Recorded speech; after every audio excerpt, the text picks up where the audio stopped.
বাংলাদেশের সবচেয়ে বেস্ট প্রোডাক্টটা আপনার কাছে আছে, তাও সেল করতে পারবেন না। বিশেষ হয় না, আমার কথাগুলো শেষ পর্যন্ত শুনেন, বিষয়টা বুঝতে পারবেন। তো আমরা যখন বিজনেস শুরু করি বা বিজনেস করতেছি, ভাই আমার জায়গা থেকে আমি সৎ, আমার পাক্কা নিয়ত না একটা মানুষের ক্ষতি করার। ভালো প্রোডাক্ট, মানুষ যেটা অনেক দামে দিতেছে আমি আর কমে দিই, ভাই একটু কমে দিতে পারতেছি, সীমিত লাভ রাখতেছি, তাও আমারটা নেয় না। ওই বেটা ভেজাল প্রোডাক্ট বিক্রি করে 2 নম্বর প্রোডাক্ট বেচে, তাও ওনারটা দিকে নীতি থাকে। বিষয়টা এমন কেন ভাই? আসলে ভাই, আপনার কাছে সবচেয়ে ভালো প্রোডাক্ট থাকলেও ওটা যদি আপনি সঠিক ওয়েতে, সঠিক প্ল্যাটফর্মে, সঠিক স্ট্র্যাটেজি অ্যাপ্লাই না করে মার্কেটিং করেন বা মার্কেটিং না করেন, তাহলে এটা পসিবল না। বিজনেসের একটা পার্ট হচ্ছে মার্কেটিং। ভাই আমি বিজনেস করবো, ঠিক আছে, আমি সব কিছু করবো, না ভাই এটা মার্কেটিং এগুলো আমি করবো না, তো ভাই আপনার বিজনেসে আসা উচিত না। যদি বিজনেস করতে চান ভাই, আপনি মার্কেটিং করতেই হবে, করতেই হবে। তো দেখেন, আমরা আগে যখন কিছু প্রয়োজন হতো, যে কোনো কিছু, আমরা কি করতাম, আমরা আমাদের আশেপাশে কাউকে জিজ্ঞাসা করতাম। কোনো একটা প্রবলেমে পড়লে আশেপাশে জিজ্ঞাসা করতাম। মোবাইলে কোনো সমস্যা হলে যারা আসলে বিষয়টা বুঝে তার কাছে নিয়ে যেতাম।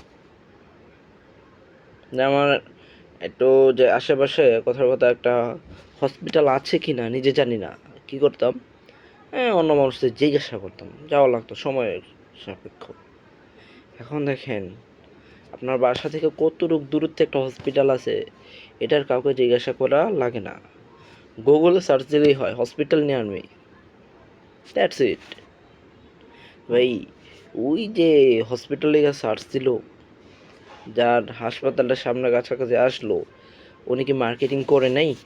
উনি গুগল মাই বিজনেসে কি ওনার এই যে হসপিটালে অ্যাকাউন্টগুলো ঠিক করে নাই? রেস্টুরেন্টে যাবেন, সার্চ দিলেই যে রেস্টুরেন্টগুলো আসে, ওনার কি মার্কেটিং করলো না এটা?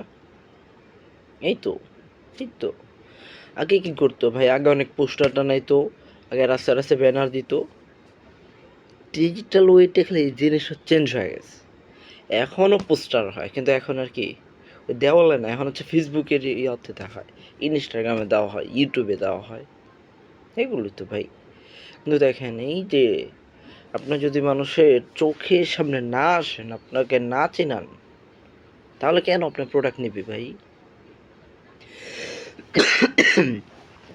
বিজনেসের একটা পার্ট হচ্ছে ভাই, মানুষ, আপনি যেটা নিয়ে কাজ করি, আমি যে এটা নিয়ে সব, আমি যে ভালো প্রোডাক্ট সেল করি, আমার যে প্রোডাক্টটা সম্পর্কে আদৌ ভালো নলেজ আছে, এটা এনশিওর করা, এটা মানুষকে জানানো, এটা প্রতিনিয়ত অনলাইন বিজনেসের কিছু একটা অনেকগুলো পার্টি থাকে, এর মধ্যে একটা গুরুত্বপূর্ণ বিষয় হচ্ছে আপনার কনসিস্টেন্সি ধরে রাখা। এই 1 মাস আগে একটা পোস্ট করছিলাম, 1 মাস পরে, 2 মাস পরে, 3 মাস পরে একটা পোস্ট হবে না ভাই। যদি আসলে বিজনেস করতে চান, অফলাইনে যদি বিজনেস করতেন, প্রতিদিন দোকান খুলতেন না, দোকান পরিষ্কার করতেন না, দোকানে বসতেন না, সময় দিতেন না। অনলাইনের ক্ষেত্রে বিতক অনলাইনের ক্ষেত্রে অন্যরকম কেন হবে? ব্যতিক্রমের কোনো সুযোগ নাই, প্রতিনিয়ত আপনার কন্টেন্ট দিতে হবে। মানুষ খালি সেল পোস্ট দিলে হবে না, মানুষ ভ্যালু পায়, মানুষ আসলে কিছু আগ্রহ পায়, ফিল পায়, এমন কিছু দিতে হবে, তার ট্রান্সফরমেশন হবে, এরকম কিছু বোঝাতে হবে। তো এইভাবে যদি করেন, হোপফুলি আপনি আগাতে পারবেন। এছাড়া পসিবল না। কারণ আমার কাছে সবচেয়ে ভালো প্রোডাক্ট আছে, কিন্তু কেউ জানেই না, তো নেবে কীভাবে? আর এটা নেওয়ার একমাত্র থ্রো হচ্ছে আপনার মার্কেটিং করা। মার্কেটিং কীভাবে করবেন এটা নিয়ে বিস্তারিত অনেক বড় আলোচনা হয়ে যাবে, তবে আমি হালকা ধারণা দিলাম। তো যেহেতু এখন হচ্ছে ভাই, একটা নর্মাল চিন্তা করেন, মোবাইলের একটা ফাংশনের সমস্যা হলে ইউটিউবে সার্চ দেয়, অন্যান্য মানুষের কাছে জিজ্ঞাসা করা লাগে না। ছোটো ছোটো বিষয়ে আগে ছোটো ছোটো বিষয় কত মানুষের কাছে যাওয়া লাগতো, এখন আর যাওয়া লাগে না। যে কোনো বেসিক কাজ যেগুলো একদম যে কোনো জটিল জিনিস হোক কী হোক সবাই এখন অনলাইনে সার্চ দেয়। তো যখন আপনার এই বিজনেসটা করতেছেন তার সার্চের সাথে আপনার বিজনেসের প্রোডাক্টগুলো সামনে চলে যায়, সার্ভিসগুলো সামনে চলে যায়, এখানেই তো ভাই আপনার বিজনেস দাঁড়াই গেল। আশা করি বুঝতে পারছেন। তো এতক্ষণ যারা কথাগুলো শুনছিলেন আশা করি অ্যান্সারগুলো পেয়েছেন। আমি এরকম গুরুত্বপূর্ণ বিষয়গুলো আলোচনা করে থাকি, তো আমাকে ফলো দিয়ে অথবা সাবস্ক্রাইব করে সাথে থাকতে পারেন। এরকম গুরুত্বপূর্ণ আরও আলোচনা শুনতে পাবেন ইনশাল্লাহ। তবে সবাই ভালো থাকবেন, আমার জন্য দোয়া করবেন। আসসালামু আলাইকুম।